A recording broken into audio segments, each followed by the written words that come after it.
Oke, silakan. Bismillahirrahmanirrahim. Assalamualaikum warahmatullahi wabarakatuh. Selamat pagi menjelang siang teman-teman. Waalaikumsalam. Selamat Pagi juga. Sebelumnya saya mengucapkan terima kasih kepada Ibu Rianda selaku dosen pengampu mata kuliah biopsikologi yang telah memberikan kesempatan kepada kami untuk mempresentasikan materi tentang sistem sensorik motorik bagian penglihatan. Sebelumnya di sini saya akan memperkenalkan satu persatu dulu anggota saya. Bisa di next. Yang pertama ada Sabila Zahra, yang kedua ada Sadrah Naziatun Nisa, yang ketiga ada Salma Harani, yang keempat ada Salsa Aufi, yang kelima semua ada ya? Sabila Nada Bahtiar, yang keenam ada Syafina Putri, yang ketujuh ada saya sendiri, Sina Nazfa, dan kedelapan Siti Fatimah, kesembilan Siti Agnia, kesepuluh Supianti, dan yang terakhir ada Syahla Syafa. Baik, untuk mempersingkat waktu, langsung saja ke materi yang pertama yang akan dijelaskan oleh teman saya. Mohon maaf sebelumnya saya off-cam karena jaringan tidak stabil. Oke. Di sini saya akan menjelaskan bagaimana pupil dan lensa dapat mempengaruhi gambar yang jatuh ke retina. Ada ke satu, jumlah cahaya yang mencapai retina diatur oleh kontraksi iris yang mana berikan otak kita yang warna cahaya masuk ke mata melalui biji mata atau pupil atau lubang di iris. Lalu penyesuaian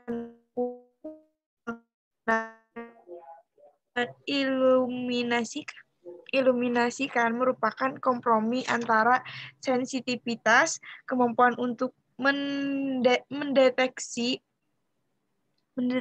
keberadaan objek yang bercahaya redup, dan ketajaman kemampuan untuk melihat rincian objek. Ketika tingkat pencerahan tinggi dan sensitivitas ada, dengan demikian tidak penting sistem visual mengambil keuntungan dari sisi murid. Ketika pupil mata mengikil, gambar jatuh pada setiap retina lebih tajam dan lebih dalam. Itu adalah sebuah rentang kedalaman yang lebih besar secara bersamaan tetap fokus pada retina. Lalu di balik setiap pupil terdapat lensa yang memfokuskan komunikasi cahaya pada retina. Ketika kita kita menatap sesuatu yang dekat, untuk ketegangan pada ligamen, setiap lensa di tempatnya disesuaikan oleh otot siliaris dan lensa mengasumsikan bentuk berbentuk silinder alami. Ketika kita mengarahkan menatap yang dekat, ketegangan pada ligamen ini setiap lensa ditetapkan disesuaikan oleh otot siliaris. Dimaksudkan untuk meningkatkan kemampuan lensa untuk membiaskan cahaya dan membawa dekat objek ke fokus tajam. Ketika kita fokus pada objek yang jauh, lensa yang diratakan proses menyesuaikan konfigurasi lensa untuk yang jauh, lensa untuk membawa gambar untuk fokus pada retina disebut akomodasinya posisi mata dan kesenjangan binokular. Lalu next, menjelaskan mengapa beberapa vertebrata memiliki satu mata. Tidak ada deskripsi bahwa mata vertebrata akan lengkap tanpa diskusi fitur mereka yang paling jelas. Fakta bahwa mereka berpasangan. Itu memiliki dua sisi, kiri dan kanan. Dengan memiliki satu mata di setiap sisi yang merupakan pengaturan paling umum, vertebrata dapat melihat hampir di setiap arah tanpa bergerak kepada mereka. Lalu, beberapa vertebrata termasuk manusia memiliki mata. Mereka terpasang berdampingan di bagian depan kepala mereka. Pengaturan ini mengorbankan kemampuan untuk menciptakan persepsi 3 dimensi untuk melihat kedalamannya dari gambar retina 2 dimensi.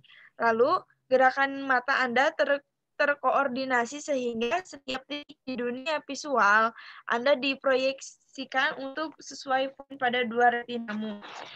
Untuk mencapai ini, mata harus menyatu sedikit ke dalam. Konvergensi adalah terbesar ketika Anda memeriksa hal-hal yang dekat. Tanpa posisi gambar di kedua retinamu bisa pernah bersesuaian persis karena kedua matamu tidak melihat dunia dari posisi yang sama. Binokular perbedaan pada posisi gambar yang sama pada dua retina lebih besar untuk objek dekat daripada untuk objek yang jauh. Oleh karena itu, sistem visual Anda dapat menggunakan derajat kesenjangan binokular yang membangun satu tiga dimensi persepsional dari dua gambar retina atau dua dimensi. Selanjutnya akan dijelaskan oleh teman saya. Selanjutnya, struktur retina dan jenis-jenis sel yang membentuk retina. Retina merupakan bagian mata berupa selapis tipis sel yang terletak di bagian belakang bola mata. Terdiri dari 5 jenis neuron. Yang pertama, reseptor, sel horizontal, sel bipolar, sel amakrin, dan sel ganglion. Neuron retina berkomunikasi secara kimiawi melalui sinapsis dan elektronik via junction gap. Fovea adalah lekukan dengan diameter sekitar 0,33 cm di tengah retina. Ini merupakan area retina yang dikhususkan untuk penglihatan ketajaman tinggi, yaitu untuk melihat detail halus. Selanjutnya,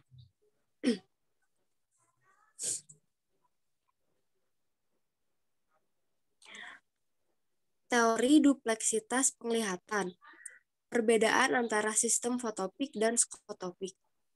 Ada 2 jenis reseptor yang berbeda di retina manusia, yaitu berbentuk kerucut yang disebut sel kerucut dan reseptor berbentuk bulat yang disebut batang. Sel kerucut cenderung aktif hanya pada siang hari, dan sel batang cenderung aktif hanya pada malam hari. Dalam sistem skotopik, keluaran dari beberapa ratus radiasi menyatu pada satu sel ganglion retinal. Dalam sistem fotopik, hanya beberapa kerucut yang berkumpul di setiap sel ganglion retina.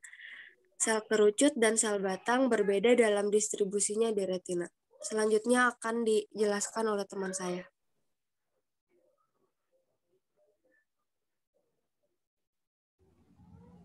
Secara umum, cahaya yang lebih intens tampak lebih terang. Namun, panjang gelombangnya juga Di sini saya akan menjelaskan perbedaan antara kurva sensitivitas spektral fotopik dan skotopik.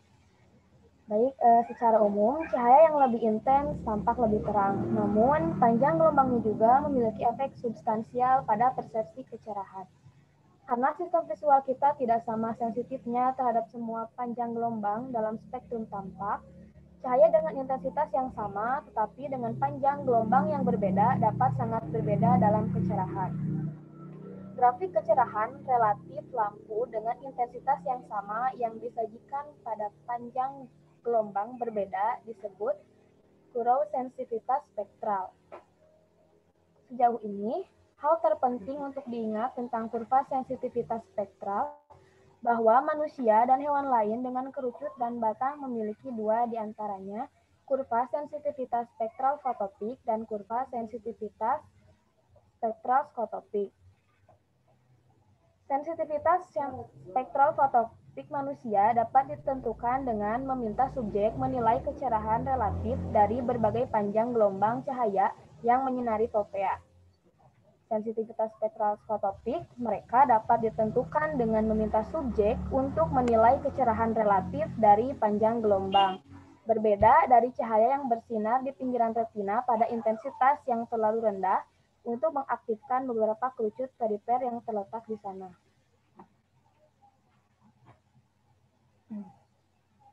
Karena perbedaan sensitivitas spektral fotopik dan skotopik, efek visual yang menarik dapat diamati selama transisi dari penglihatan fotopik ke skotopik. Pada tahun 1825, Jean Purkinje menggambarkan kejadian berikut ini, yang kemudian dikenal sebagai efek Purkinje. Suatu malam sebelum senja, ketika Purkinje sedang berjalan-jalan di tamannya, dia memperhatikan seberapa terang sebagian besar bunga kuning dan merahnya muncul dibandingkan dengan bunga birunya. Yang membuatnya kagum adalah bahwa hanya beberapa menit kemudian kecerahan relatif bunganya entah bagaimana telah terbalik. Seluruh pemandangan jika dilihat pada malam hari tampak sepenuhnya dalam bayangan abu-abu. Tetapi sebagian besar bunga biru tampak sebagai abu-abu yang lebih cerah daripada bunga yang kuning dan merah. Next. Selanjutnya, mendeskripsikan jenis gerakan mata yang tidak disengaja dan menjelaskan apa yang terjadi jika semua gerakan mata tertahan. Mata kita terus bergerak meskipun kita mencoba untuk tetap diam, yaitu terpaku. Gerakan mata fiksasi yang tidak disengaja ada 3 jenis. Yang pertama tremor, yang kedua drifts, dan yang ketiga saccades, atau gerakan tersentak-sentak kecil atau jentikan. Meskipun kita biasanya tidak menyadari gerakan mata fiksasi, mereka memiliki fungsi visual yang kritis.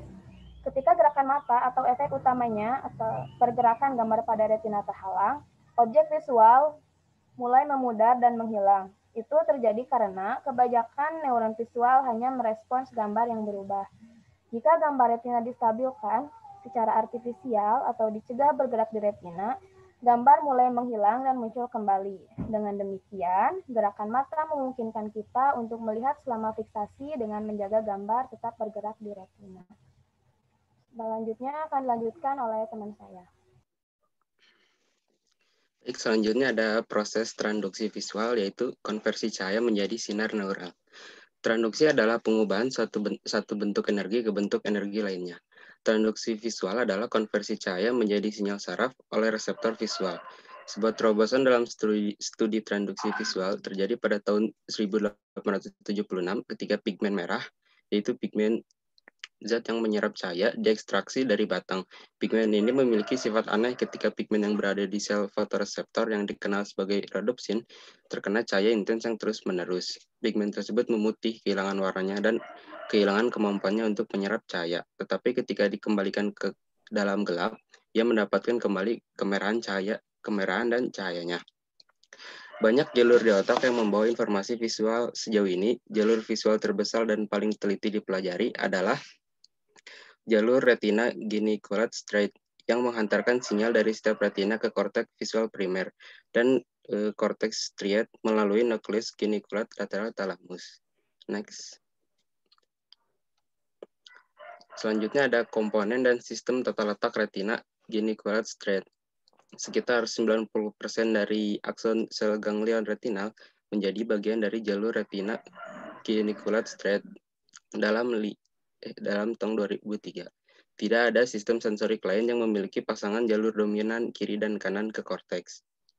Ide utama untuk diambil adalah bahwa semua sinyal dari bidang visual kiri mencapai korteks visual primer kanan, baik secara ipsilateral dari hemiretena temporal mata kanan atau kontrateral melalui kiasma optik dari hemiretina hidung kiri. Mata dan kebalikannya berlaku untuk semua sinyal dari hidung visual yang benar. Setiap inti geniculate lateral memiliki 6 lapisan dan setiap lapisan dari setiap inti menerima masukan dari semua bagian bidang visual kontralateral dari satu mata. Dengan kata lain, setiap inti geniculate lateral menerima masukan visual hanya dari bidang visual kontralateral. 3 lapisan menerima masukan dari satu mata dan dari mata lainnya. Selanjutnya mungkin akan dijelaskan oleh teman saya. Ya, di sini saya akan menjelaskan tentang sistem retina geniculate striate. Sistem retina geniculate striate adalah retinotropik. Setiap tingkat sistem diatur seperti peta retina. Ini berarti dua rangsang yang diberikan daerah yang berdekatan dari retina merangsang neuron yang berdekatan di semua tingkat sistem.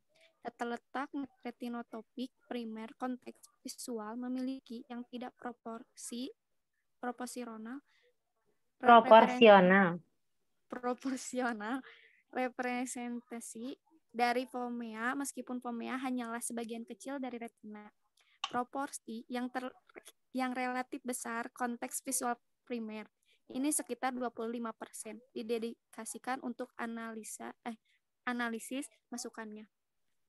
Bentuk temuan dan pekerjaan terkait pada implant retina Choang, Margot, dan Greenberg pada tahun 2014. Ini merupakan dasar untuk pengembangan prostesis visual yang dapat bermanfaat bagi banyak penyandang tunanetra. Separate 2013. Prostesis ini adalah demonstrasi organisasi retinotopik dari konteks visual primer. Next. Selanjutnya, dalam saluran M dan saluran P. Dua saluran komunikasi mengalir melalui setiap lateral inti genulan.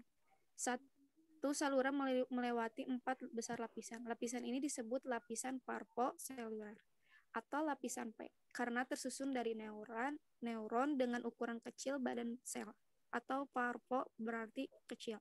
Saluran lainnya berjalan melalui dua lapisan terbawah yang disebut lapisan magnoseluler atau lapisan M. Karena tersusun neuron dengan badan sel besar atau magno besar, maka neuron parvoseluler sangat responsif terhadap warna, detail, pola halus, dan diam atau lambat benda bergerak. Sebaliknya, neuron magnoseluler sangat responsif terhadap gerakan. Berbentuk kerucut ini mayoritas masuk ke lapisan P, sedangkan batang memberikan sebagian besar masukan ke lapisan M. Selanjutnya akan dijelaskan oleh rekan saya. Bismillahirrahmanirrahim. Dasar saraf dari peningkatan kontras. Setiap sisi yang kita lihat disorot oleh mekanisme sistem saraf kita yang meningkatkan kontras. Studi klasik psikologis penting untuk memahami bahwa dasar peningkatan kontras dilakukan pada mata. Fisiologis atau psikologis?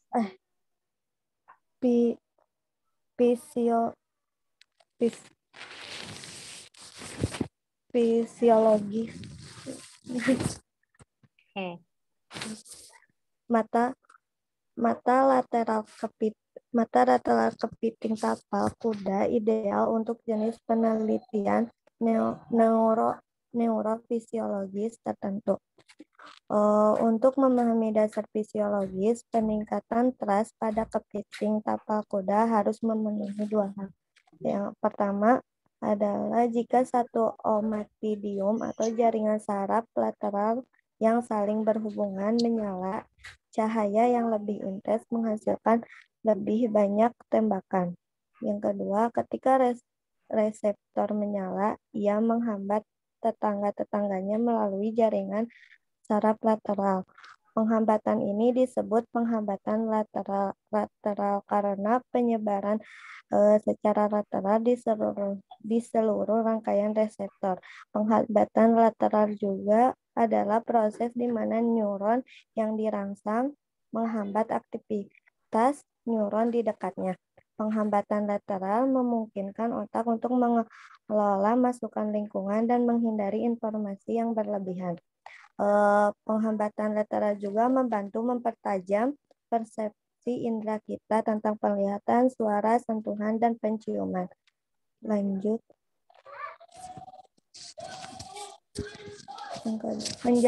Menjelaskan metode yang digunakan oleh David Hubel dan Thorsten Wiesel untuk memetakan bidang reseptif neuron sistem visual dan mendefinisikan istilah bidang reseptif. Metode berpengaruh Hubel dan Wiesel adalah teknik untuk mempelajari neuron tunggal dan dalam sistem visual untuk hewan laboratorium.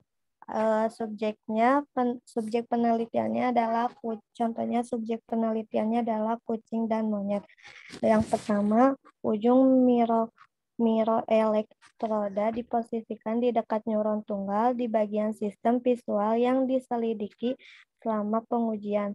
Gerakan mata diblokir dengan melumpuhkan otot mata, dan gambar pada layar di depan subjek difokuskan secara tajam ke retina dengan lensa yang dapat disesuaikan.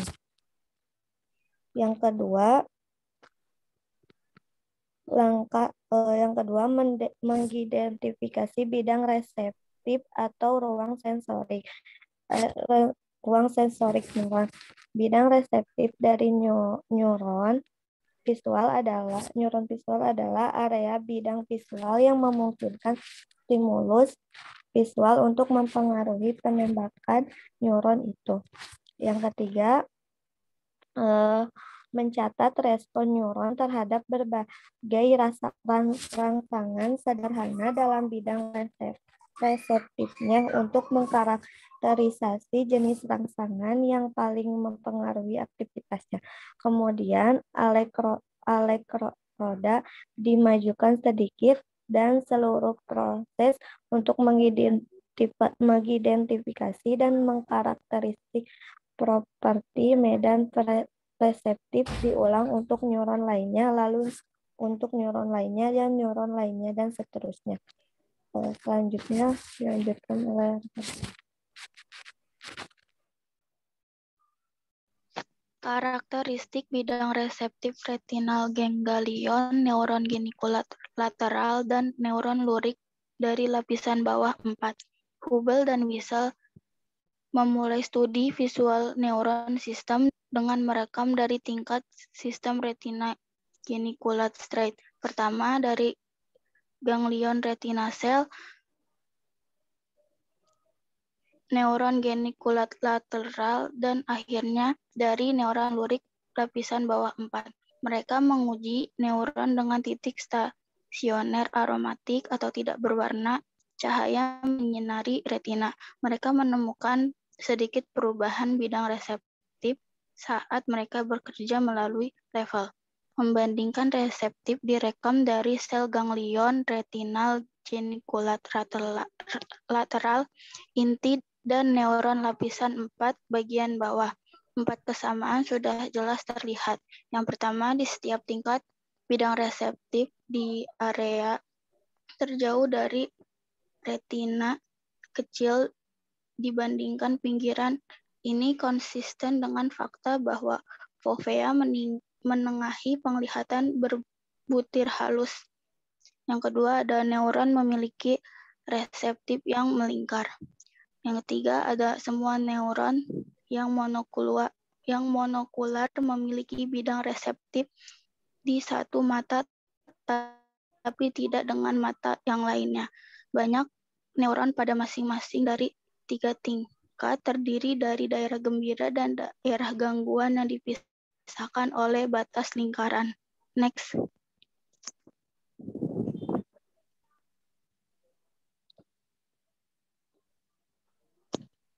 Slide selanjutnya.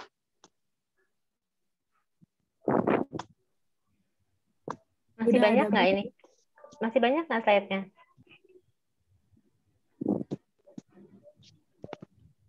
Berapa slide lagi ya? Halo kelompok 6, ada berapa slide-nya? Ada 24, Ibu. Waduh, terlalu banyak. Bisa disingkat nggak? Bisa, Ibu. Oke.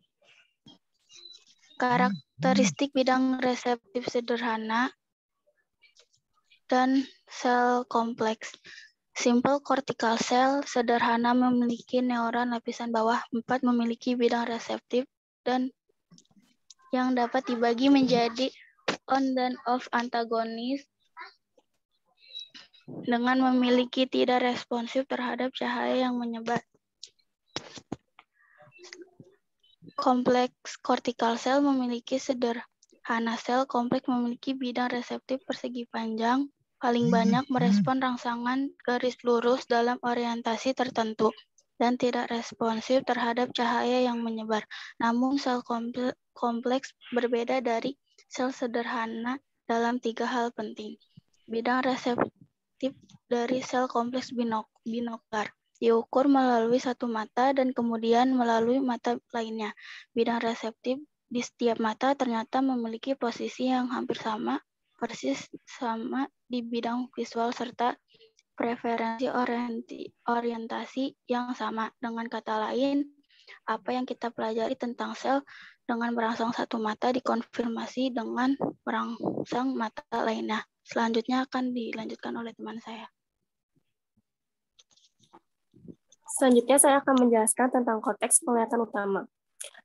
Mereka menyimpulkan bahwa konteks visual utama diatur ke dalam vertikal fungsional. Dalam konteks ini, sarana vertikal pada sudut kanan ke lapisan kortikal.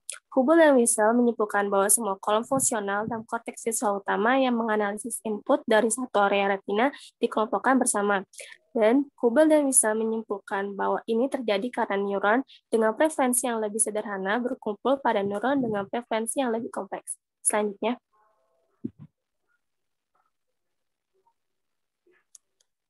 mengubah konsep bidang penglihatan reseptif, pengaruh konseptual dalam pemrosesan penglihatan. Pengaruh pada aktivitas neuron visual yang disebabkan oleh rangsangan di luar bidang reseptor neuron umumnya disebut sebagai pengaruh konseptual. Pengaruh konseptual dapat mengambil banyak bentuk tergantung pada waktu, lokasi, dan bentuk rangsangan visual yang tepat yang sedang diselidiki dan pada tingkat cahaya sekitar. Dalam persoalan ini, kita berurusan dengan persepsi warna seperti biru, hijau, dan kuning. Istilah yang benar untuk warna adalah warna, tetapi dalam bahasa sehari-hari mereka disebut sebagai warna dan demi kesederhanaan kita akan melakukan hal yang sama. Selanjutnya akan dijelaskan oleh teman saya. Selanjutnya menjelaskan... Sorry. Maaf, motong. Kelompok 6, Ibu kasih waktu hanya 3 menit ya. 3 menit lagi selesai ya. Halo? Iya, Ibu. Ya, oke. Jadi yang mungkin bisa skip dulu. Atau yang bisa merangkum apa yang dibaca, dirangkum apa intinya. Oke, silakan. Menjelaskan teori komponen dan proses lawan dari penglihatan warna. Teori komponen penglihatan warna dikemukakan oleh Tamasciong pada 1802. Menurut teori ini, terdapat 3 jenis reseptor warna berbentuk kerucut. Masing-masing dengan sensitivitas spektral yang berbeda dan warna stimulus tertentu dianggap dan dikodekan oleh rasio aktivitas dalam 3 jenis reseptor. Young dan Helmholtz mendapatkan teori mereka dari pengamatan bahwa warna apapun dari spektrum yang terlihat dapat dicocokkan dengan pencampuran 3 panjang gelombang cahaya yang berbeda dalam proporsi yang berbeda. Selanjutnya, demonstrasi konsistensi warna oleh Land dan menjelaskan teori Retinex. Baik pemrosesan komponen maupun lawan tidak dapat menjelaskan satu karakteristik terpenting dari penglihatan warna. Konsistensi warna mengacu pada fakta bahwa warna yang dirasakan dari suatu objek bukanlah fungsi sederhana dari panjang gelombang yang dipantulkan olehnya. Menurut teori Retinex-Land tentang penglihatan warna, warna suatu benda ditentukan oleh refleksinya. Selanjutnya akan dijelaskan oleh teman saya. Oke.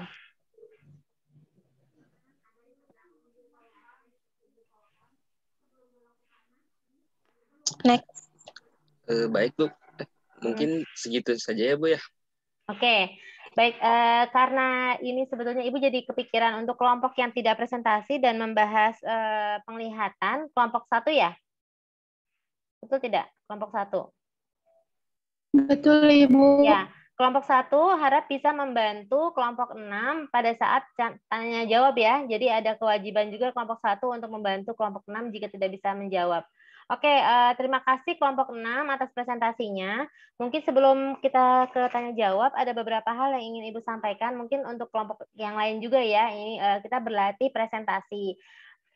Dalam presentasi itu sebetulnya teman-teman merangkum, menyaring apa yang ingin disampaikan sehingga tidak semua ditemplokin ke dalam PPT begitu teman-teman ya. Jadi kalaupun nantinya ada yang bisa membuat alurnya lebih singkat, itu bisa lebih membantu orang lain untuk memahami apa yang teman-teman sampaikan gitu ya.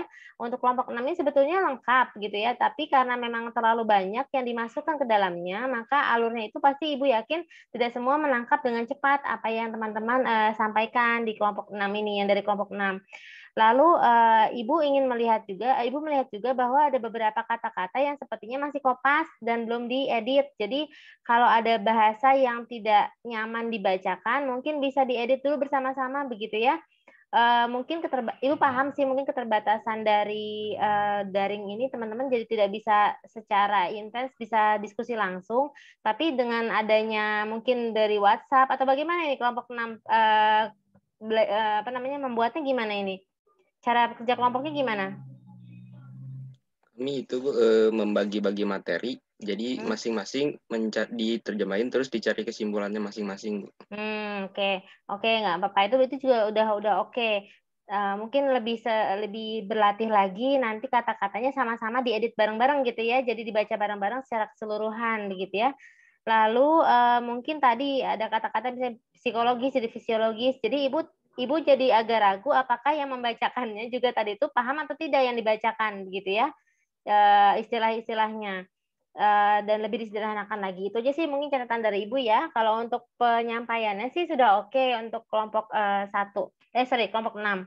Nah, teman-teman, kita sebetulnya tadi itu 15 menit untuk kelompok 6 presentasi dan sisanya 15 menit lagi, 10 sampai 15 menit untuk tanya jawab.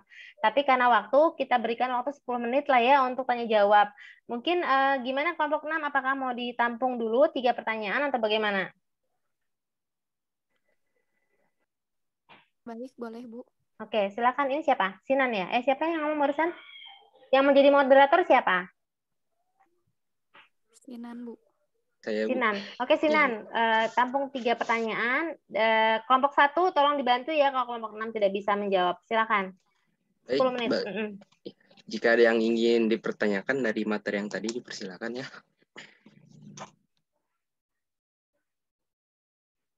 Oke, silakan.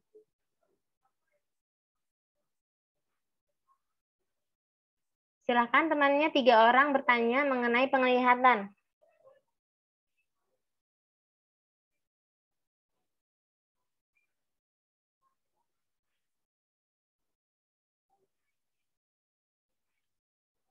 Tidak ada pertanyaan? Masa tidak ada pertanyaan? Oke, tuh sudah ada. Ibu izin bertanya. Silakan Sinan yang mengatur. Ya. Itu di chat juga udah ada. 3 aja dulu ya. Iya, Bu. Baik, Bu. Berarti 1 penanya terakhir lagi ya, Bu ya. Ini udah ada 2 di chat. Tadi yang barusan ngomong siapa? Izin bertanya barusan. Syafira, Ibu. Tuh, Syafira mau nanya tuh, Sinan. Silakan, Syafira.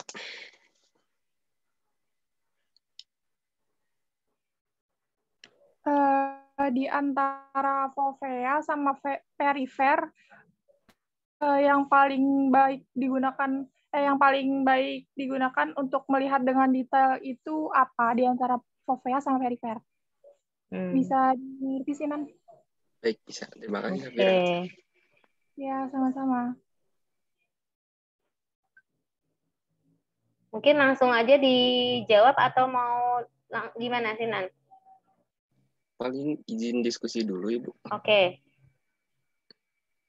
Jangan lama-lama ya diskusinya. Iya, Bu.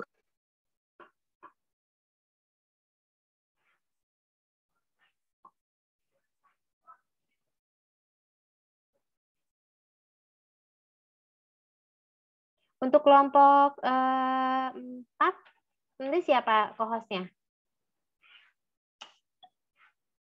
Kelompok 4? Saya, Bu. Siapa itu saya? Salwa. Siapa? Salwa. Oke, Salwa. Ibu jadikan co-host sekarang ya? Iya. Atau nanti dia selesai kelompok 6. Gimana, Sinan?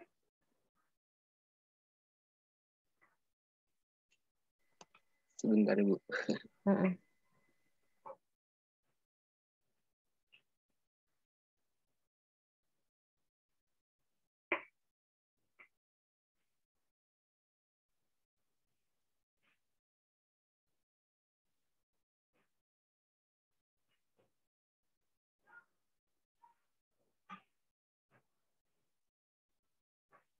Tadi ada orang ngelihat warna lilac berbeda sama orang lainnya.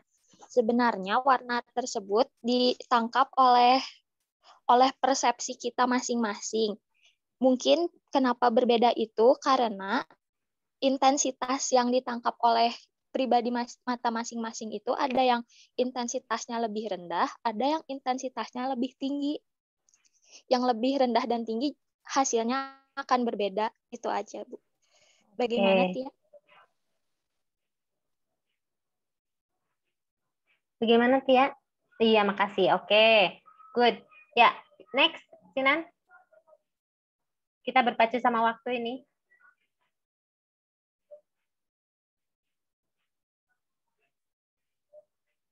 Halo, Sinan. Ya, Ibu. Ya. Sebentar, Ibu. Lagi di screen. Oh, oke. Pertanyaannya sudah dibacakan barusan? Sudah, Bu. Yang dari chat 1 sama yang tadi langsung 1. Oh, oke.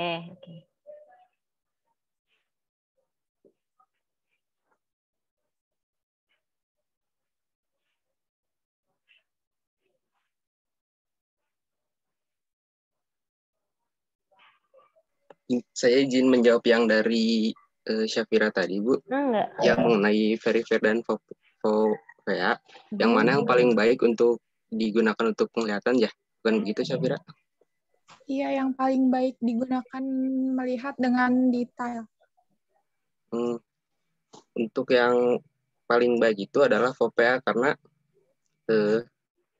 di VA reseptor sangat banyak jumlahnya dan tersusun rapat.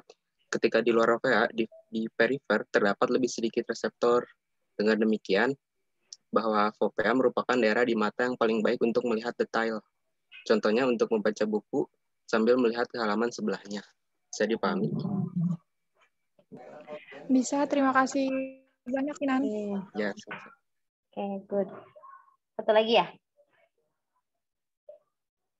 Iya, Ibu, satu lagi, Bu. Oke.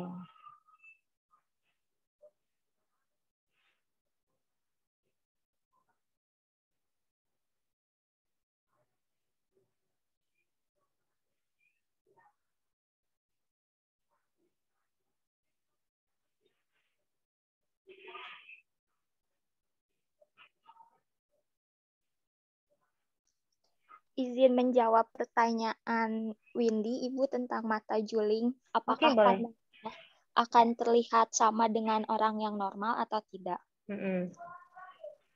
Orang juling biasanya akan double penglihatannya atau ada penglihatan ganda gitu. Karena mereka yang bermata juling biasanya memaksakan diri melihat dengan kedua matanya, maka akan terjadi dua persepsi yang berbeda karena kedua mata mengirimkan dua sinyal yang berbeda ke otak. Bisa dijelaskan nggak maksudnya double itu apa?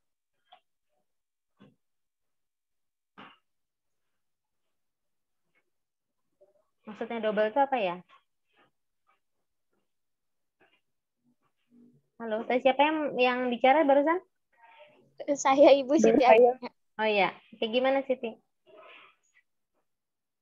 Mungkin kan karena matanya yang tidak normal, yang tidak normal kayak biasa, jadi matanya kayak menangkap dua persepsi gitu, Ibu. Matanya? Berbeda. Iya. Matanya menangkap dua persepsi. Iya. Izin menambahkan, Bu. Ya. Sepertinya yang dimaksud oleh Siti Agnia itu double itu penglihatannya, Bu, cara pandang kita. Cara pandang, oke. Jadi bukan matanya jadi 4 ya? Enggak, Bu. Oke. Oke, bisa paham ya pertanyaannya? Pak, jawabannya. Tadi siapa yang nanya? Windy ya?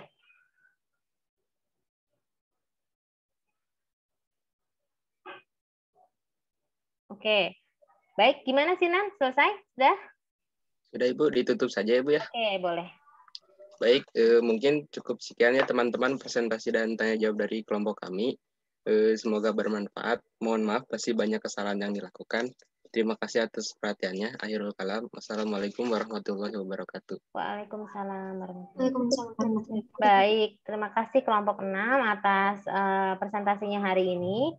Baik, selanjutnya kita langsung saja ke kelompok 4 ya, yang membahas tentang apa tadi, pendengaran ya? Indra Praba, Bu.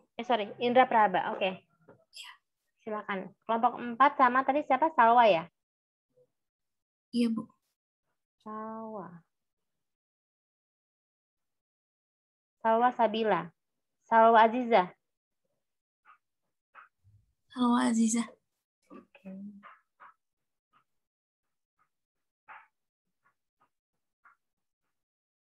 Salwa di mana rumahnya Salwa?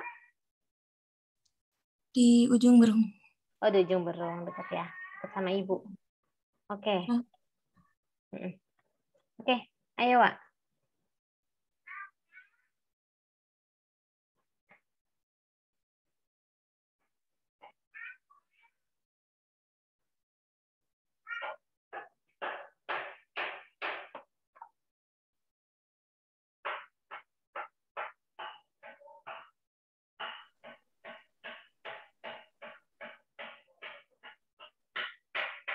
Baik, Ibu, apakah boleh langsung dimulai? Boleh, silakan. Baik, Bu. Bismillahirrahmanirrahim. Assalamualaikum warahmatullahi wabarakatuh. Waalaikumsalam. Selamat siang, rekan-rekan. Ya. Sebelumnya di sini saya dari kelompok 4, materi Indra Praba. Memperkenalkan teman-teman saya terlebih dahulu. Yang pertama ada saya Salsabila Azahra, lalu ada Salsabila Arofiyah, Salsabila Meigiska, Salwa Azizah, Sarah Nur Aden, Sawitri Apriliani, Safira Aurelia, Silva Anadia Putri, Sophia Azahra, Sigit Pratomo, dan Sylvia Rismayanti. Untuk mempersingkat waktu, saya akan langsung memulai materi saya. Next. Indra Praba. Kulit terdiri dari lapisan luar yang disebut epidermis. Pada epidermis tidak terdapat pembuluh darah dan sel saraf. Epidermis tersusun atas 4 lapis sel dari bagian dalam ke bagian luar. Pertama adalah stratum germinativum, berfungsi membentuk lapisan di sebelah atasnya. Kedua, yaitu di sebelah luar lapisan germinativum terdapat stratum granulosum yang berisi sedikit keratin yang menyebabkan kulit menjadi keras dan kering. Selain itu, sel-sel dari lapisan granulosum umumnya menghasilkan pigmen hitam atau melanin. Adapun mekanisme terjadinya rangsangan pada kulit adalah rangsangan di kulit, misalnya memegang air dingin, dicubit, atau disentuh. Itu akan diterima oleh reseptor penerima rangsangan yang terletak di bawah permukaan kulit untuk kemudian diteruskan ke saraf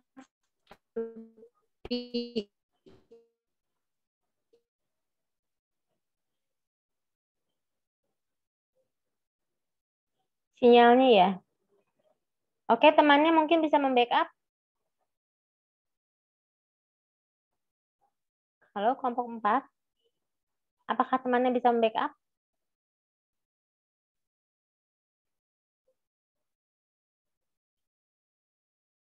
Halo?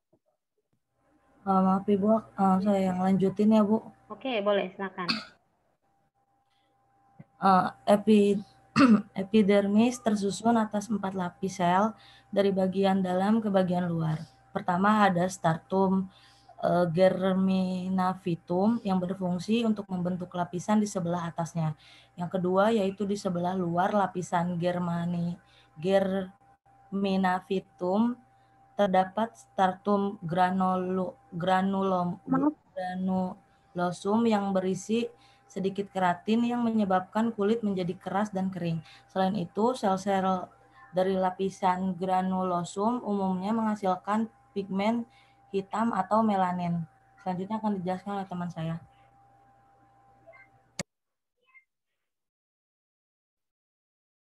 Oke.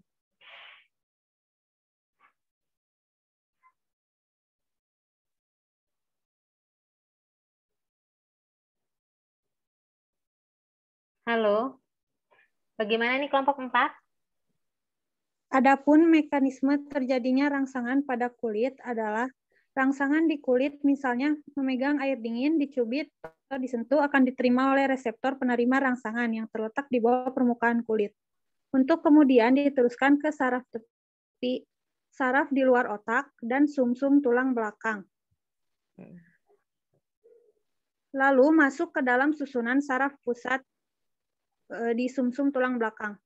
Kulit dibagi menjadi 3 lapisan, yaitu pertama lapisan epidermis. Epidermis merupakan lapisan kulit yang terluar, terdiri dari lapisan sel yang telah mati yang disebut juga lapisan tanduk. Fungsi epidermis adalah sebagai sawar pelindung terhadap bakteri, iritasi kimia, alergi, dan lain-lain. Epidermis dapat dibagi menjadi 5 lapisan, yaitu stratum corneum atau lapisan tanduk. Stratum corneum merupakan lapisan kulit yang paling luar. Stratum corneum paling tebal pada telapak kaki dan paling tipis pada pelupuk mata, pipi, dan dahi. Lapisan ini tersusun atas sel-sel mati yang mudah mengelupas. Lalu yang kedua ada stratum lucidum, daerah rintangan. Lapisan ini berwarna terang dan hanya nampak pada lapisan kulit yang tebal. Hanya terlihat pada telapak kaki dan telapak tangan. Lalu ada stratum granulosum atau lapisan seperti butir. Lapisan ini mengandung sel-sel bergranula yang menghambar pengeluaran air berlebih. Stratum granulosum berpartisipasi aktif dalam proses keratinisasi, hanya mekanisme spinosum atau lapisan sel duri. Stratum spinosum terdiri dari beberapa lapisan sel yang terbentuk poligonal yang besarnya berbeda-beda karena adanya proses mitosis. Lapisan ini adalah lapisan paling tebal di epidermis. Lalu yang terakhir ada stratum germinativum, lapisan sel basal. Lapisan ini selalu tumbuh dan membelah. Lapisan ini banyak ditemukan sel melanosit yang menghasilkan pigmen melanin yang menentukan warna kulit seseorang. Lalu yang kedua ada lapisan dermis. Setelah bagian epidermis, di bawah kulit terdapat lapisan dermis. Dermis memiliki ketebalan 3-5 mm.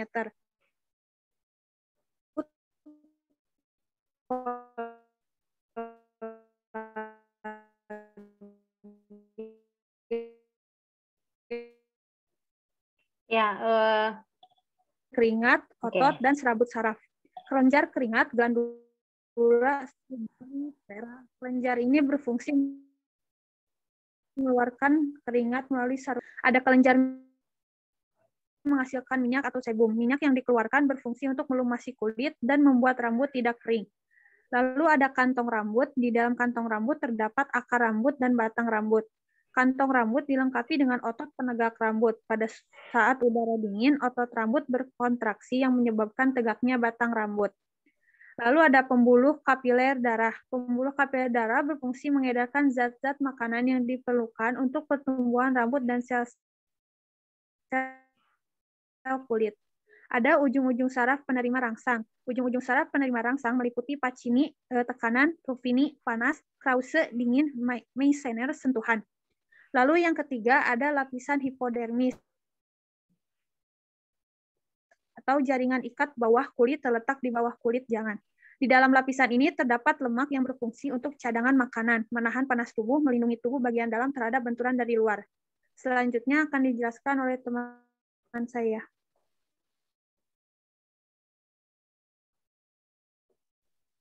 Selanjutnya, sistem somatosensori atau perabaan dan rasa sakit. Nah, sistem somatosensori ini pada kenyataannya adalah 3 sistem terpisah, tetapi saling berinteraksi, yaitu sistem eksteroreseptif menghindari stimuli eksternal yang diterapkan pada kulit. Yang kedua, ada sistem proprioseptif memonitor informasi tentang posisi tubuh yang datang dari reseptor. Dan yang ketiga, sistem interoreseptif memberikan informasi umum tentang kondisi dalam tubuh seperti temperatur dan tekanan darah. Selanjutnya akan dijelaskan oleh teman saya.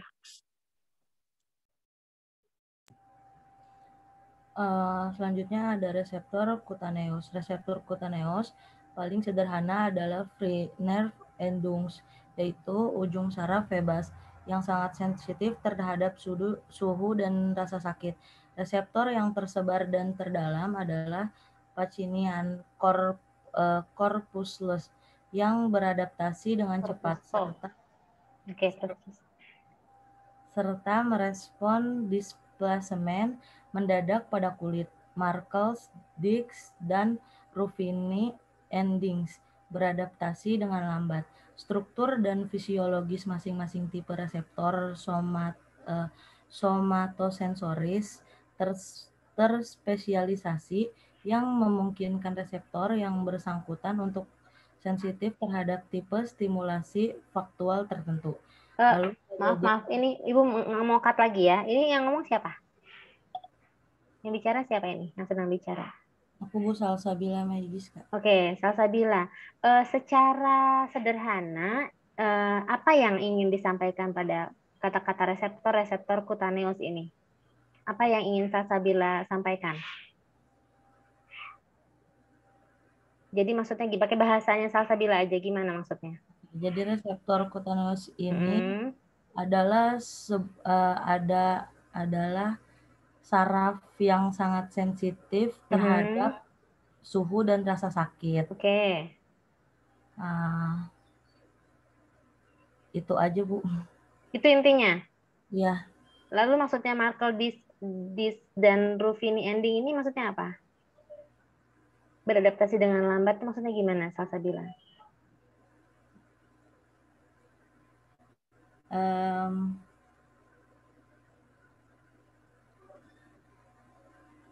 Kan kalau misalnya kan reseptor terdalam yang kalau pasinian corpusculus dia beradaptasi dengan cepat, beradaptasi pada suhu dan rasa sakit.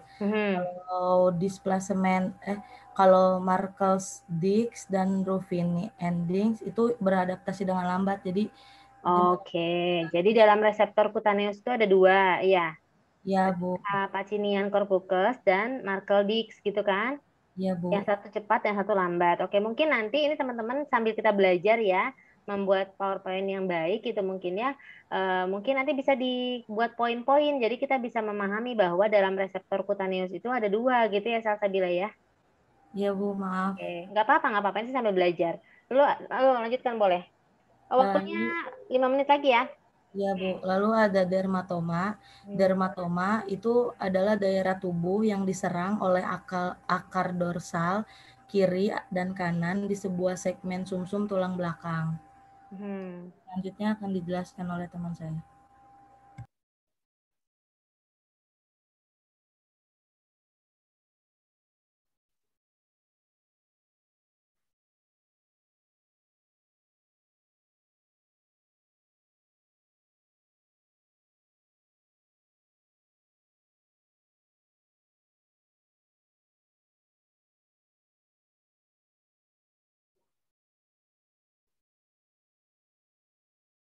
Oke, selanjutnya.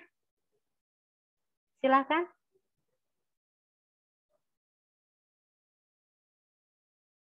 Selanjutnya siapa? Kelompok 4?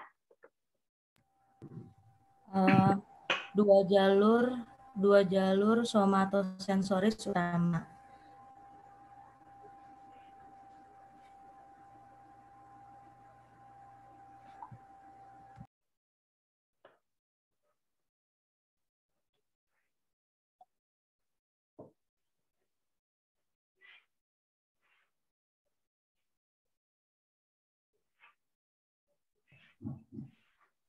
Dorsal kolum medial lemniscus sistem cenderung membawa informasi tentang sentuhan dan propriosepsi. Neuron sensori sistem memasuki sumsum tulang belakang melalui akar dorsal, naik secara ipsilateral dalam dorsal columns dan berisi nepsis di nuklei kolom dural medula. Akson neuron nuklei kolom dorsal menyeberang ke sisi otak lain dan naik di dalam medial lemniscus ke nucleus posterior ventral contralateral thalamus. Nuklei trigeminal membawa informasi somatosensori dari daerah kontralateral wajah. Sebagian besar neuron nucleus posterior ventral berproyeksi ke korteks somatosensori primer dan ke korteks somatosensori sekunder.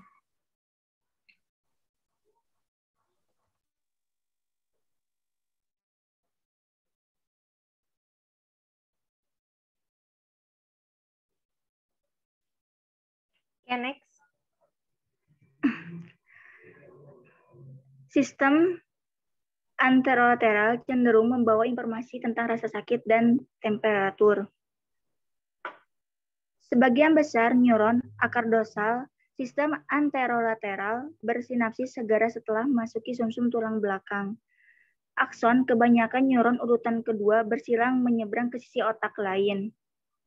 Tetapi kemudian naik ke otak di porsi anterolateral kontralateral sumsum tulang belakang. Adapun sebagian yang tidak menyeberang pada bagian otak lain tetapi naik secara ipsilateral. Sistem ini terdiri dari 3 trakus berbeda. Yang pertama, ada spinothalamic tract berproyeksi ke nukleus posterior ventral thalamus. Yang kedua, ada spinorecticular tract berproyeksi ke formasi retikular. Dan yang ketiga, ada spinotectal tract berproyeksi ke tektum. Ketiganya membawa informasi rasa sakit dan temperatur dari wajah ke tempar talamik yang sama. Informasi rasa sakit dan temperatur yang mencapai talamus kemudian didistribusikan ke S1 dan S2, korteks parietal posterior, dan bagian otak lain. Bila kedua jalur sensori naik sepenuhnya terputus oleh sebuah cedera tulang punggung, pasien bisa tidak merasakan sensasi tubuh mulai dari bawah tingkat yang terputus itu. Selanjutnya akan dilanjutkan oleh rekan saya. Masih lama tidak? 1 menit lagi waktunya.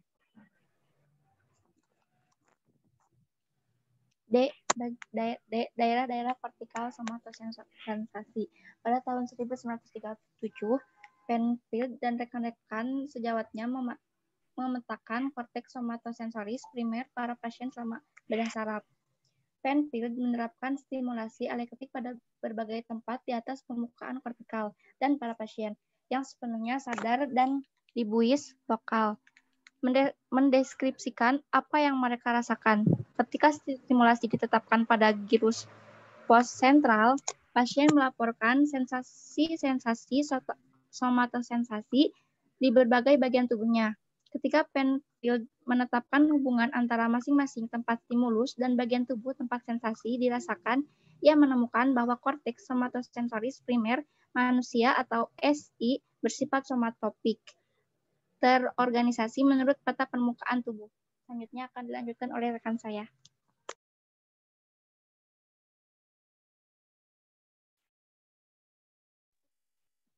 Bila kedua jalur somatosensori naik sepenuhnya terputus oleh sebuah cedera tulang punggung, pasien bisa tidak merasakan sensasi tubuh dari bawah tingkat yang terputus itu. Mark Ervin dan Lakolev mengakses efek lesi pada talamus pada nyeri kronis pasien kanker tahap lanjut. Lesi pada nuklei posterior ventral yang menerima input baik dari traktus ponalatamik maupun sistem kolom dorsal lemniscus medial menghasilkan beberapa kehilangan sensitivitas kutaneus terhadap sentuhan dan terhadap perubahan suhu.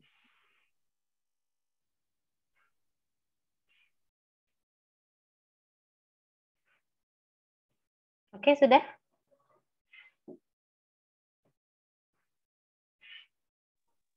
Efek kerusakan pada korteks somatosensori primer. Efek kerusakan pada korteks ini seringkali sangat ringan karena seperti sistem auditori, sistem somatosensori ditandai oleh banyak jalur paralel. Menurut Korkin, Milne, dan Rasmussen pada tahun 1970 mengakses kemampuan somatosensori pasien epileptik sebelum dan setelah pemotongan unilateral termasuk S1 atau korteks somatosensori primer.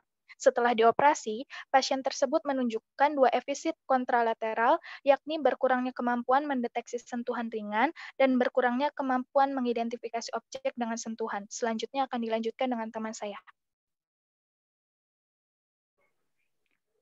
Ada daerah-daerah lain dalam konteks sensori sekunder manusia. Contoh ada 2 pita segi 4. Yang satu ada salah satu sisi S1, yang lain berdekatan dengan sisi S2. Masing-masing daerah diorganisasikan secara somatotopik. Studi-studi secara sistematik mengeksplorasi neuron-neuron tunggal di konteks somatosensori primer, menemukan organisasi kolumer yang khas pada daerah-daerah lain dalam konteks sensori primer. Di samping itu menunjukkan bahwa konteks sensori primer terdiri atas 4 strip fungsional, masing-masing dengan organisasi somatotopik yang serupa, namun terpisah. Masing-masing strip kompleks somatosensori primer paling sensitif terhadap jenis input somatosensorik yang berbeda. Misalnya terhadap sentuhan dan tekanan ringan. Medan-medan reseptif banyak neuron-neuron konteks somatosensori primer seperti medan-medan resepsi neuron-neuron sistem saraf.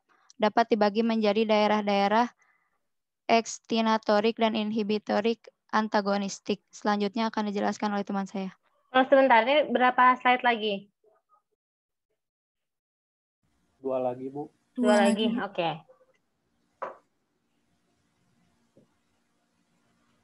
Kemudian F, sistem somatosensori dan korteks asosiasi. Korteks parietal posterior berisi neuron-neuron bimodal atau neuron-neuron yang merespon aktivasi terhadap 2 sistem sensori yang berbeda, yang merespon stimulus somatosensori dan visual. Medan-medan reseptif visual dan somatosensori masing-masing neuron berhubungan secara spasial. Contohnya, bila sebuah neuron memiliki sebuah medan reseptif somatosensori yang berpusat pada tangan kiri, medan visualnya bersebelahan dengan tangan kiri. Ketika tangan kiri bergerak, medan reseptif neuron itu bergerak bersamanya. Keberadaan neuron-neuron bimodal memotivasi studi kasus menarik oleh Stendhal dan Robertson. Analisa lebih jauh menunjukkan bahwa peningkatan secara umum ini merupakan akibat kemampuannya yang meningkat tajam untuk melihat objek-objek dalam medan visual kirinya yang berada di dekat tangan kirinya. Kemudian akan dilanjutkan oleh teman saya.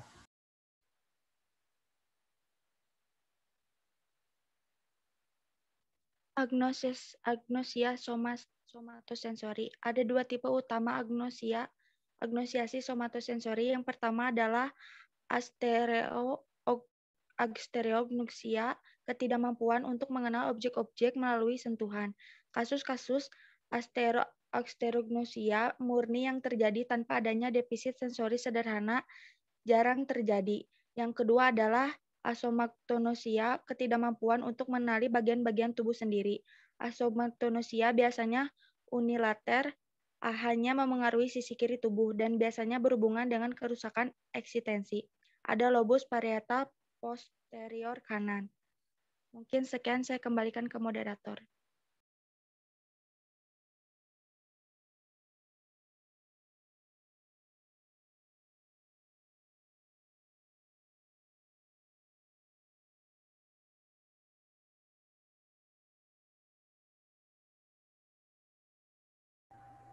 Maaf Ibu, suaranya tidak terdengar. Maaf. Oke, Salwa ya, moderatornya ya.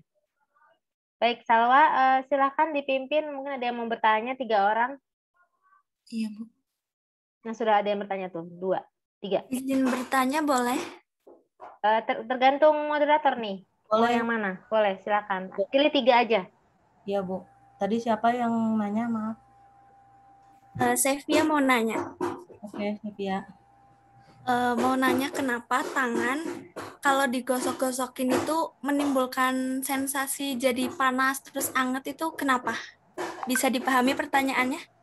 Ya, Sevia, terima kasih. Ditampung dulu ya.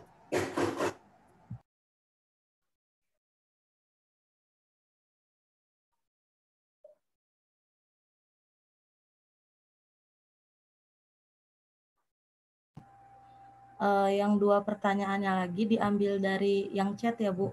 Boleh, silakan. Ya, bentar ya, minta waktunya untuk diskusi.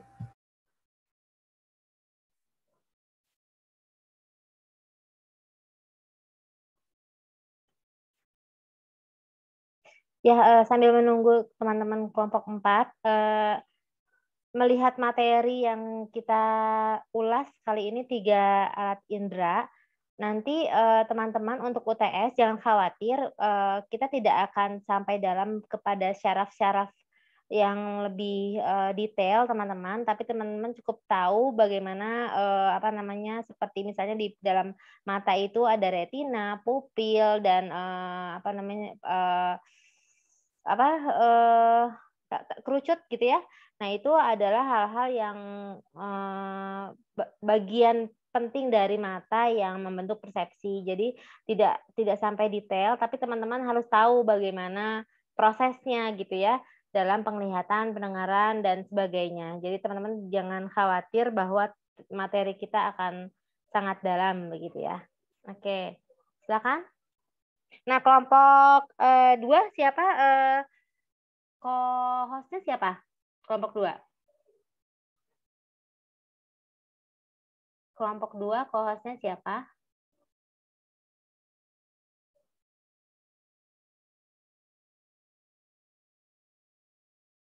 Halo kelompok 2.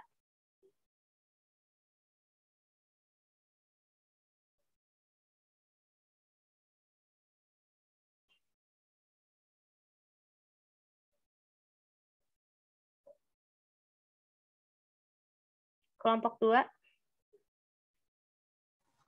Kelompok 2 kelas F, Bu.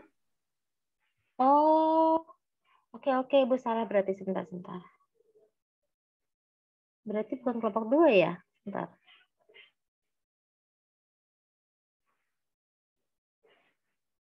Ya, kelompok 4 silakan. Pendengaran. Saya akan menjawab pertanyaan dari Sevia. Oke.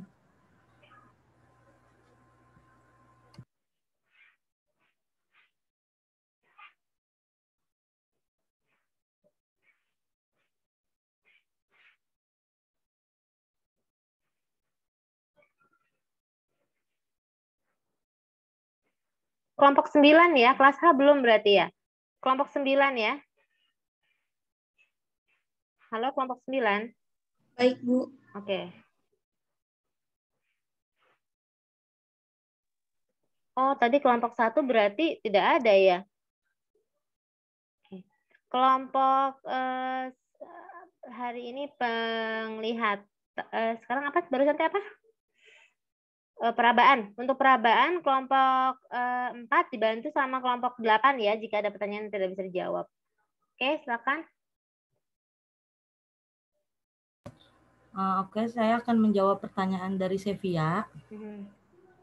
Jadi kalau misalnya kita ngegesekin telapak tangan kita, terus ada sedikit rasa hangat, itu karena ada gaya gesekan antara kedua telapak tangan kita yang sehingga menyebabkan molekul-molekul atom yang ada di telapak tangan kita semakin lama semakin cepat, sehingga saling bertumbukan satu sama lain. Nah, ketika hal itu terjadi, akibatnya kemudian akan adanya timbul pelepasan energi yang berupa panas, yang bisa menyebabkan kedua telapak tangan kita terasa hangat.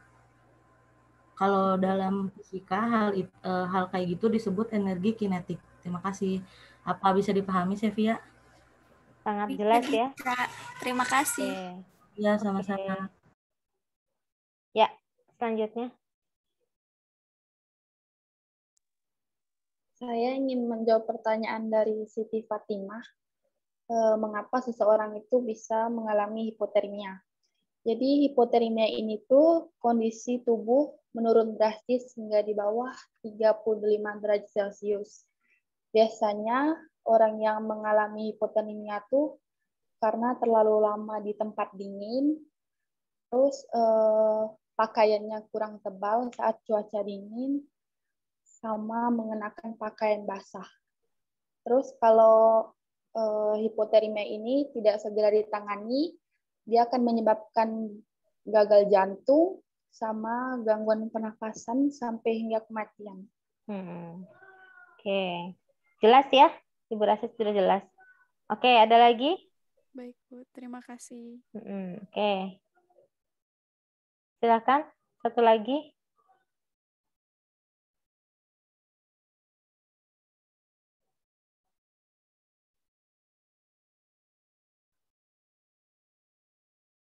Salwa.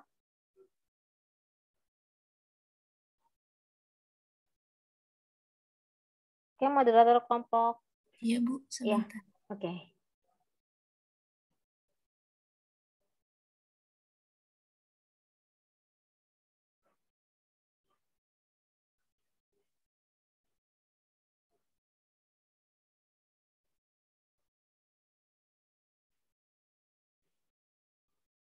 Izin menjawab, Ibu. Iya, Mangga. Dari pertanyaan Wulan kelas H, mengapa kulit sebagai indera peraba memiliki kepekaan yang tidak sama? Nah, di situ tuh bisa diartikan kulit itu kan kalau misalnya terkena panas, maka pembuluh darahnya itu akan melebar dan akan memproduksi keringat. Nah, sedangkan bila kedinginan, kulit akan merinding dan mengerutkan pembuluh darah untuk menghalangi panas tubuh keluar sehingga suhu tubuh tetap normal. Jadi kepekaannya itu antara panas dan kedinginan seperti itu bisa dipahami. Okay. Kalau belum paham, boleh tanya lagi, konfirmasi. Bagaimana, Wulan? Wulan?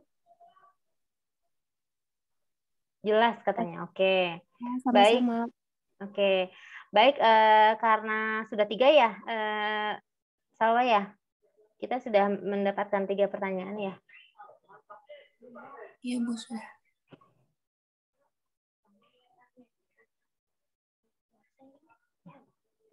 Oke, apa namanya? Jika sudah 3, maka untuk kelompok selanjutnya silakan bersiap-siap. Untuk kelompok 4, terima kasih atas apa namanya presentasinya hari ini. Mungkin sedikit catatan dari Ibu adalah seperti halnya kelompok sebelumnya, kita berlatih untuk mempersingkat lagi apa yang kita presentasikan.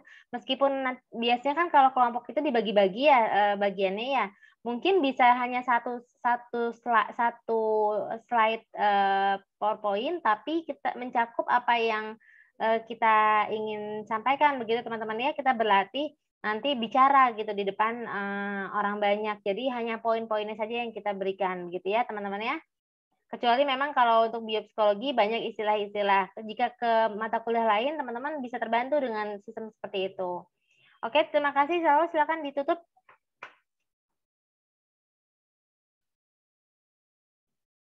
Halo Salwa, silakan ditutup.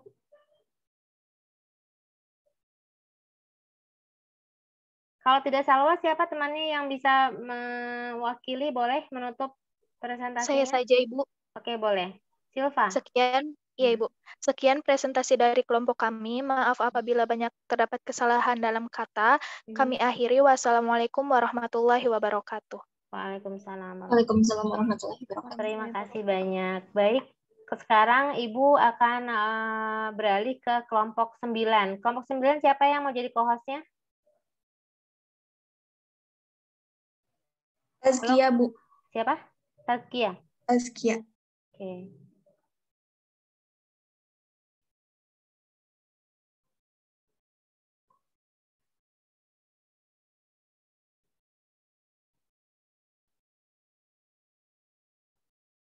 Kok nggak ada Tazkianya? Tazkia. Kelas H, Bu. H, strip Tazkia. Oh, dari huruf H ya? Iya, Bu.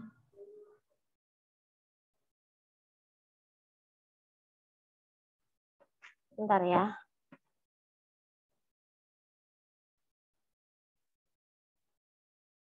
Oke, Tazkia Aulia. Oke. Ibu. Oke, silakan.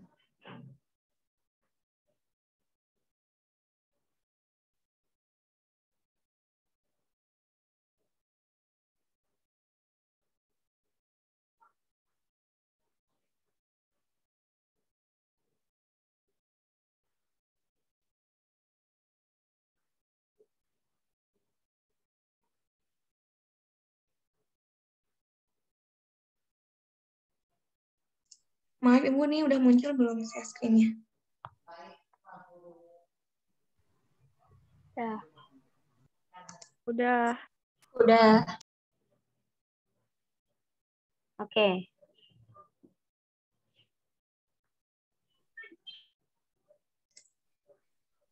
Baik, bismillahirrahmanirrahim. Assalamualaikum warahmatullahi wabarakatuh.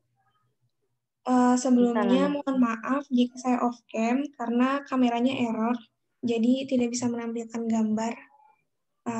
Selamat siang semuanya. Terima kasih kepada Ibu yang telah mempersilahkan kami presentasi pada hari ini. dan teman-teman yang bersedia memperhatikan presentasi kami saat ini. Pertama-tama izin memperkenalkan diri, saya Tazkia Auda Yuliana selaku moderator, dan di sini kelompok kami akan memaparkan materi yang sudah didiskusikan bersama kelompok kami tentang biopsikologi mengenai pendengaran yang disusun oleh Tasya Salsabil Gani dan Gita Karina, yang akan dipaparkan oleh Arzan, Indah Mei, Syazida Tulfa, Syifa Nur Hidayah, Tia Julia, Sania Aulia, Umi Saadah, Fioni Sagita, Yudi Hadiana, dan Zulfikar. Dan nanti ada Zahro Atareka yang akan menjawab setiap pertanyaan dari teman-teman. Baik, langsung saja ke materi pertama, yaitu suara dan telinga yang akan dipaparkan oleh Arzan. Maaf, ini kelompok 3 ya? Halo? Kelompok 9, Ibu. Kelompok 9 ya, oke. Ya.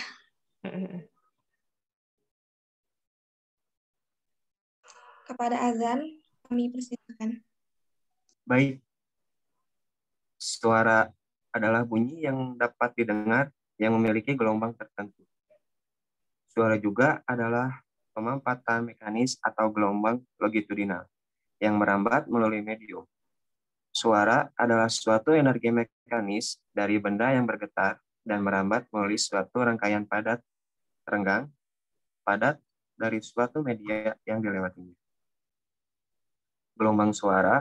Suatu gelombang suara dapat muncul hanya mempunyai massa atau inertia dan elastisitas.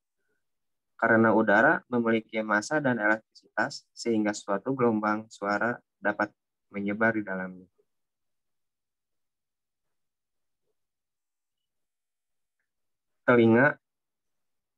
Telinga merupakan bagian tubuh yang bertanggung jawab sebagai pendengaran. Telinga terdiri dari jaringan yang sangat kecil dan struktur rawan yang saling bekerja sama dalam proses pendengaran. Telinga memiliki 3 bagian. Yang pertama, telinga luar yang melindungi tulang serta jaringan lunak di dalam telinga. Yang kedua, telinga tengah berada di antara saluran telinga dan saraf auditori. Dan yang ketiga, telinga dalam bagian telinga di mana tekanan suara diubah menjadi rangsangan elektrik yang dapat diterima oleh otak. Sekian dari saya kembalikan kepada moderator. Baik, terima kasih Arzan. Selanjutnya, Fioni Sagita yang akan memaparkan materi mengenai fisik dan psikologi suara. Kepada Fioni, saya persilahkan. Baik, selanjutnya ada fisik dan psikologi suara. Yang pertama ada gelombang suara. Gelombang suara adalah, gelombang suara adalah kompresi udara, air, atau media lainnya secara berkala. Gelombang suara ini memiliki amplitude dan frekuensi yang berbeda-beda. Amplitude dari gelombang suara adalah intensitasnya. Secara umum, suara dengan amplitude yang lebih keras atau lebih besar akan terdengar lebih keras. Selanjutnya frekuensi suara. Frekuensi suara adalah jumlah kompresi per detik yang diukur dalam hertz atau Hz. Nada atau pitch adalah aspek yang terkait persepsi. Suara yang lebih tinggi, frekuensinya akan lebih tinggi nadanya. Selanjutnya, selain amplitude dan nada, aspek ketiga suara yaitu timbre, yang berarti kualitas nada atau nada kompleksitas. Orang-orang mengekspresikan emosi mereka melalui perubahan nada, suara, dan warna suara. Selanjutnya, saya serahkan kembali kepada teman saya. Terima kasih, Fioni. Selanjutnya, materi mengenai struktur telinga yang akan dipaparkan oleh Umi Saadah. Baik, saya akan melanjutkan mengenai struktur telinga. Yang pertama, telinga bagian luar atau auris externa. Bagian ini terdiri dari daun telinga yang disebut juga dengan auricula, yang berfungsi menentukan arah bunyi yang didengar dan memperkuat suara-suara yang diterima. Bagian kedua adalah telinga bagian tengah atau auris media. Telinga tengah berupa rongga kecil yang berisi udara terletak di dalam tulang temporal dan dindingnya dilapisi sel epitel. Yang ketiga, telinga bagian dalam, atau disebut juga labirin. Telinga bagian dalam ini merupakan bagian terpenting dari telinga. Labirin adalah suatu rongga berisi cairan perilimfe dan letaknya di luar pelipis yang berfungsi melindungi bagian dalam. Sekian saya kembalikan kepada moderator. Baik, terima kasih Umi. Materi selanjutnya adalah persepsi nada yang akan dipaparkan oleh Gita Karina.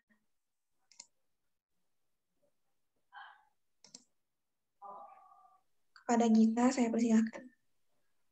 Selanjutnya ada persepsi nada. Kemampuan untuk memahami pembicaraan atau menikmati musik bergantung pada kemampuan membedakan suara-suara dengan frekuensi yang berbeda. Menurut teori tempat atau place theory, membran basilar menyerupai string piano, dengan setiap area di sepanjang membran disetel ke frekuensi tertentu. Jika Anda membunyikan nada dengan garpu tala di dekat piano, Anda menggetarkan senar piano yang disetel ke nada itu. Menurut teori ini, setiap frekuensi mengaktifkan sel-sel rambut hanya pada satu tempat di sepanjang membran basilar. Dan sistem saraf membedakan antara frekuensi berdasarkan saraf yang merespon. Kegagalan teori ini adalah bahwa berbagai bagian membran basilar terikat bersama terlalu erat pada bagian manapun untuk beresonansi seperti string piano.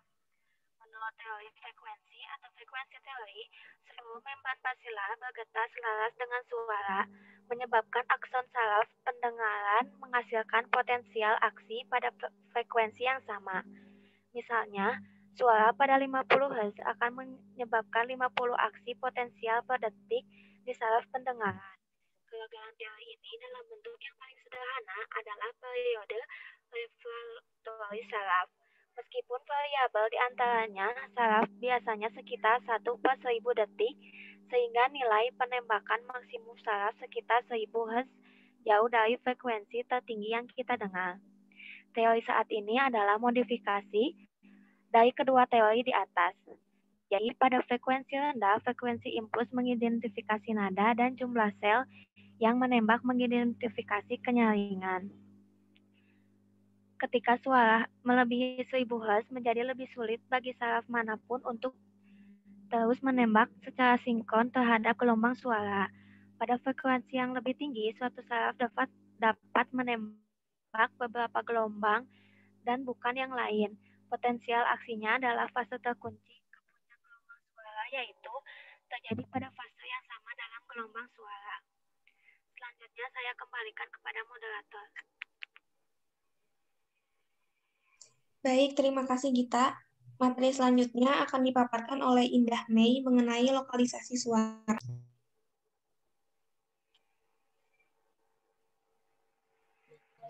Selanjutnya ada lokalisasi suara.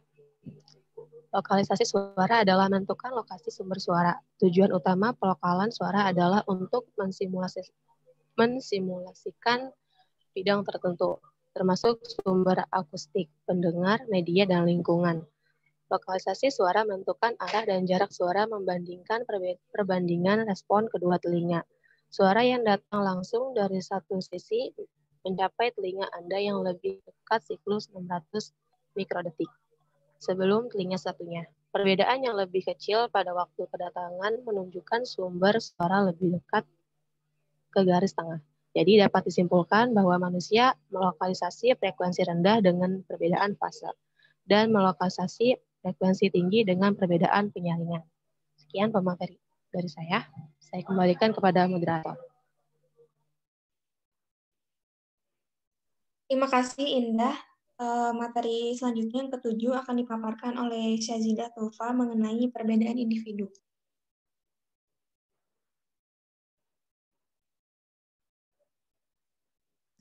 Pada Syazidah, saya persilahkan.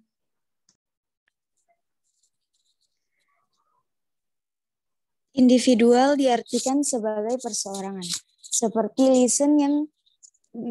Listen yang mendefinisikan individu sebagai individu, sesuatu yang merupakan keseluruhan yang tidak dapat dibagi atau secara terpisah. Setiap orang, anak-anak atau orang dewasa baik dalam kelompok maupun sendiri disebut individu. Aspek-aspek perbedaan individu yang pertama yaitu satu, perbedaan kognitif, kemampuan. Kognitif adalah kemampuan yang terkait dengan penguasaan sains dan teknologi. Pada dasarnya, keterampilan kognitif adalah hasil belajar. Yang kedua, yaitu perbedaan kecakapan bahasa. Kemampuan masing-masing individu dalam bahasa berbeda. Masing-masing individu mengekspresikan pemikirannya dalam bentuk kata-kata dan frase yang bermakna dengan cara yang sangat berbeda. Yang ketiga, perbedaan kecakapan motorik. Keterampilan motorik atau keterampilan psikomotorik adalah kemampuan untuk mengordinasikan kerja saraf motorik oleh saraf pusat untuk melakukan aktivitas.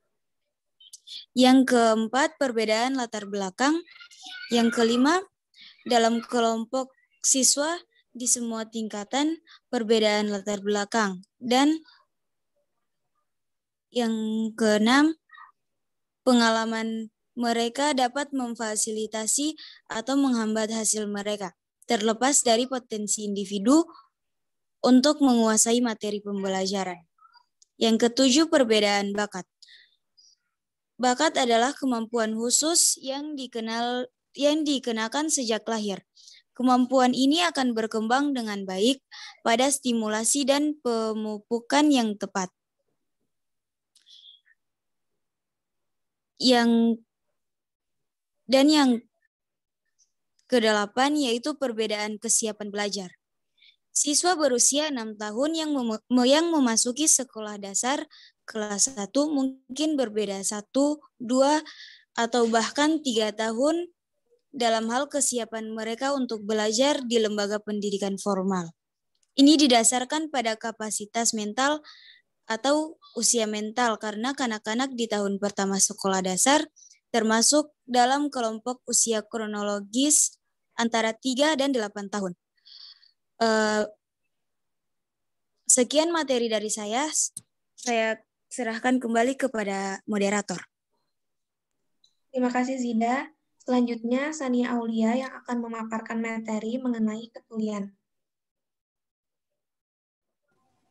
Oke. Baik, apakah masih banyak? Mohon dipercepat ya. Iya, Bu. 2 lagi, Bu. Oke. Baik, ketulian. Ketulian dapat terjadi akibat kerusakan sel-sel syaraf atau tulang yang mengalirkan bunyi pada sel-sel syaraf. Ada dua kategori gangguan di pendengaran. Yang pertama, tuli konduktif. Yang tuli konduktif ini bersifat sementara. Jika terus berlanjut, jenis tuli ini dapat diperbaiki dengan jalan operasi atau menggunakan alat bantu dengar yang memperkuat suara. Yang kedua ada tuli syaraf atau tuli telinga. Dapat terjadi akibat kerusakan pada koklea, sel-sel rambut, atau syaraf pendengaran. Jika terbatas pada satu bagian koklea, maka hal tersebut akan mengganggu pendengaran frekuensi. Tuli syaraf bisa terjadi karena keturunan, penyakit, atau paparan suara keras. Sekian yang saya sampaikan, saya kembalikan lagi kepada Taskia. Ya. Terima kasih. Oke. Selanjutnya mengenai pendengaran, atensi, dan usia tua akan dipaparkan oleh Tia Julia. Pada Tia, saya persilahkan. Iya, maaf sebelumnya saya off cam. Oke. Di usia senja, memang banyak mereka yang pendengarannya sedikit terganggu, karena faktor usia pun mempengaruhi alat pendengaran. Sekarang banyak sekali alat kesehatan yang dapat membantu pendengaran walaupun tidak 100%, tapi setidaknya usia senja memang mengalami kemerosotan fungsi-fungsi otak secara alamiah. Salah satunya adalah alat pendengaran dan mungkin hampir 95% di dunia ini mengalami hal itu. Menurut John Pennell, area otak yang bertanggung jawab untuk pemahaman bahasa mengalami kurang aktif atau karena penurunan input pendengaran yang berkepanjangan. Korteks bahasa tidak mendapatkan input normal dan mulai menjadi kurang responsif. Itu karena tertundanya mendapatkan alat bantu dengar.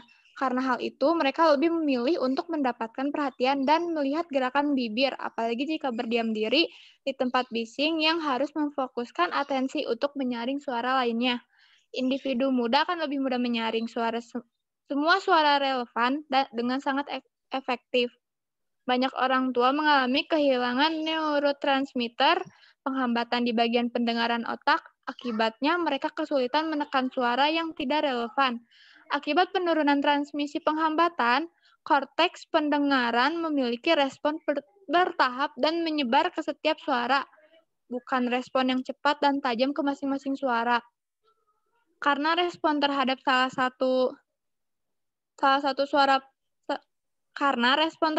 satu suara saling tumpang tindih dengan yang lain.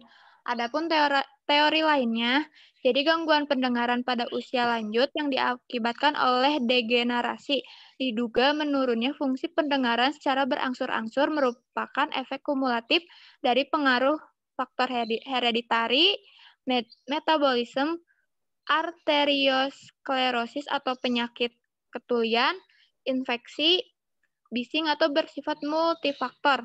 Proses degenerasi atau disebut suatu perubahan keadaan secara fisika dan kimia dalam sel atau organ yang bersifat menurunkan efisien, menyebabkan perubahan struktur dari koklea dan NV3,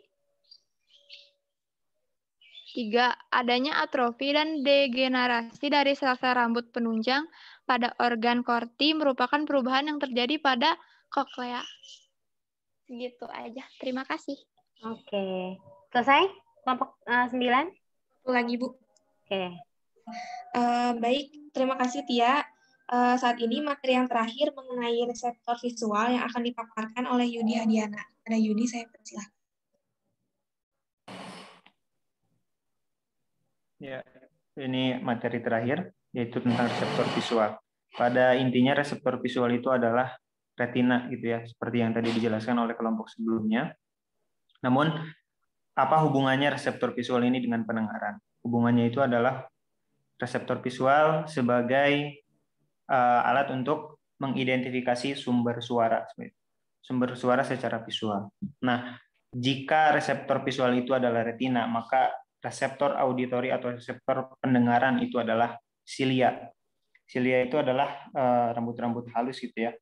Dan proses reseptor auditori ini adalah ketika suara masuk, maka terjadi perubahan tekanan pada cairan koklea, kemudian mengakibatkan membran basiliaris juga bergetar, dan juga mengakibatkan silia ini sebagai reseptor auditori ini juga bergetar. Maka ketika silia bergetar atau reseptor auditori ini bergetar, maka menghasilkan impuls listrik gitu ya. Impuls listrik ini akan diteruskan ke neuron auditori. Setelah dari neuron auditori, maka terjadi proses pengolahan informasi dan juga menghasilkan sebuah persepsi atau informasi. Begitu, barangkali saya kembalikan ke moderator. Terima kasih. Baik, terima kasih Yudi. Baik teman-teman, seluruh materi sudah dipaparkan. Saatnya kami membuka sesi tanya-jawab. Di sini kami membuka 3 slot pertanyaan.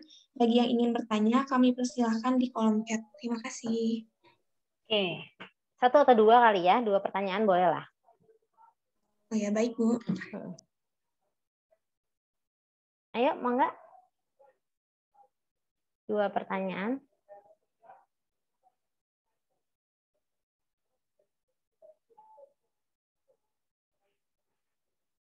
Dua pertanyaan, silakan. Nah, sudah ada yang bertanya.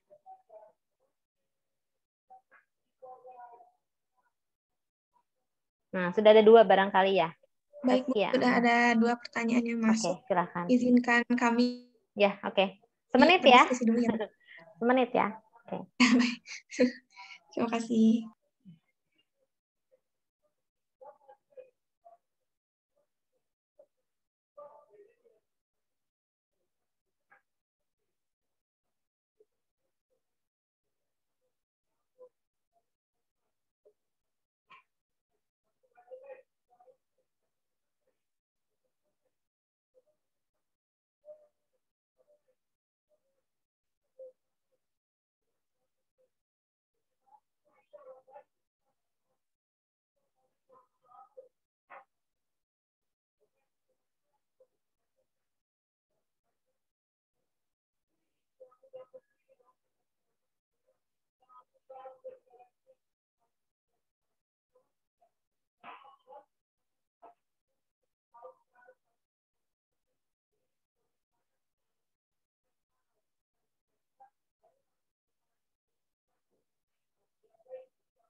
Oke, sudah siap?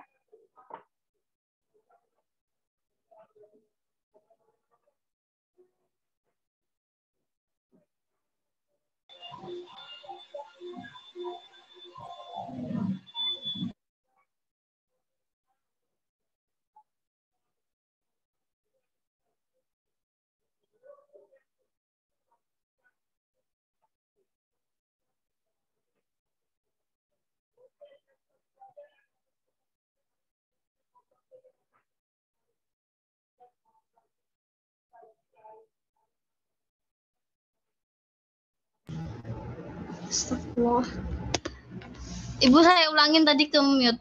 Oke. Oh, barusan ke mute. Oke.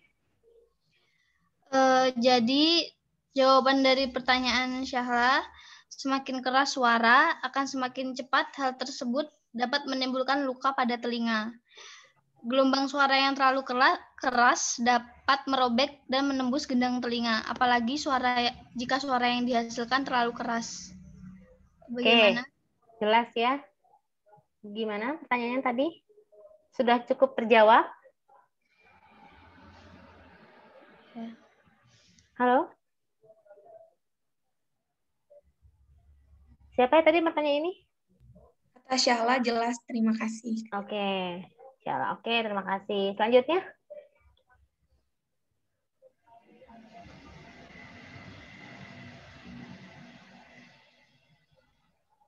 Mangga, selanjutnya siapa?